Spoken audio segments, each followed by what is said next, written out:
Hello, everybody, and welcome to this exclusive interview here on DaytonFlyers.com. We are here with the legendary former football head coach at the University of Dayton, Mike Kelly, who's being inducted into the 2011 class of the College Football Hall of Fame. And, Coach, we just wanted to ask you just a couple questions about your overall experience.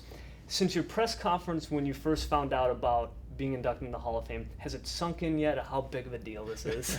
It hasn't, Michael. It's one of those things I keep putting off in my mind, but as we draw closer, it's starting to settle in that this is pretty special for our institution and for all the people that have been involved in our football program down through the years.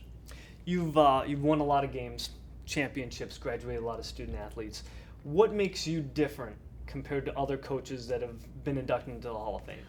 Yeah, Michael, I'm not sure that it's necessarily different, but I think one thing that we learned early on was that we had something that was working. And over the first 5 or 6 years, I think we settled in and we really developed a template of success. And we knew that this template would work at Dayton if we would stick with it. And down through the years, we would adjust it slightly, but we didn't make wholesale changes. And when you have the continuity of the staff that we had, I was thinking just the other day, in all those years I had one equipment manager. And some people say, well, what's that all? But equipment manager, well, it's very, very important.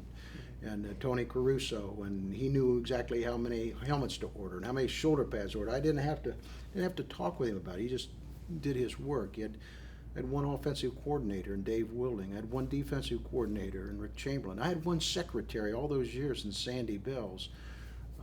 I had 2 presidents. I had only 2 athletic directors at that time that I was working with, and Ted Kissel and Tom Frerichs and Brother Ray and Dr. Dan as our presidents, and Mark Toby, our weight and strength coach. All those years were factors, and Doug Hoschild, our sports information guy, same person for 30-some years. And when you have that kind of continuity and everybody knows their assignments, I'm a pretty simple guy. When you really get down to it, when you're from Ludlow Falls, you're not necessarily a real worldly guy. You have the Ludlow Creek running through, and you do fishing and you're hunting, and a real traditionalist. And but what we would do, I think the one thing that we settled on was that we're only going to do a few things. Now, from a technical standpoint, and we knew exactly what we wanted in the recruiting. We knew exactly the type of individual that fit our program, and we weren't going to do many things. Vanilla ice cream, but we want premium vanilla ice cream.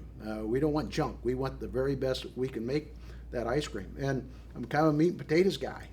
I eat hamburger, but I want filet mignons. And I like baked potatoes, but I want red potatoes.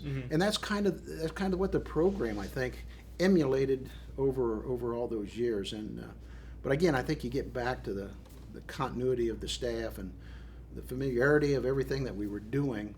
It all equaled more wins than losses, and 30 years later, it's the institution and all of us involved in that reap that benefit and are a part of any of these successes that we've had.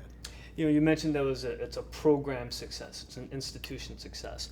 One of the storylines that always slips by the wayside, not just because they're obviously very important, but you don't think of it as top of mind, is the family aspect. And you're a family man, and you have a great family. Talk about their support, and are they going to be there at the induction ceremony and rooting for you? Yeah, they sure are. My wife, she's going to kill me for this, but she's been all worried about which purses she's going to carry and getting a new dress and what shoes that she should wear. My oldest daughter, Jody's flying in from Boston, and my youngest daughter, Nikki, is working in Cincinnati, and she's going to be attending as well, as long as a good group of people from the institution. A lot of football players, ex-football players, are going to be there. But it's my understanding that we're also going to do something in the fall around the Butler game. I think it's October 1, where we invite back everybody. And I sure hope that a lot of those ex-athletes come back and feel a part of that. But we're certainly all going to be there for this weekend, and everybody's going to be a part of it.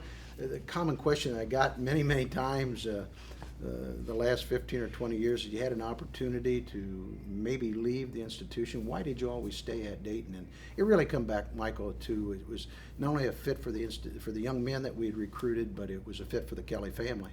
And I've said this so many times, there's a lot of ways to keep score in life.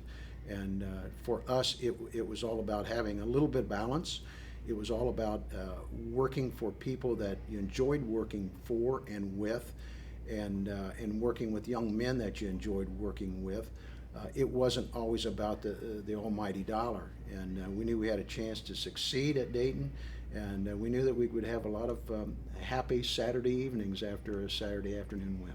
Well, you talk about keeping score and getting those W's. Certainly being inducted into the College Football Hall of Fame is one gigantic W with a capital letter there. So, Coach, thank you very much for your time. Enjoy Saturday, and we're certainly very happy for you and for your success. Thank you very much, Mike. All right, that was Mike Kelly here at DaytonFlyers.com.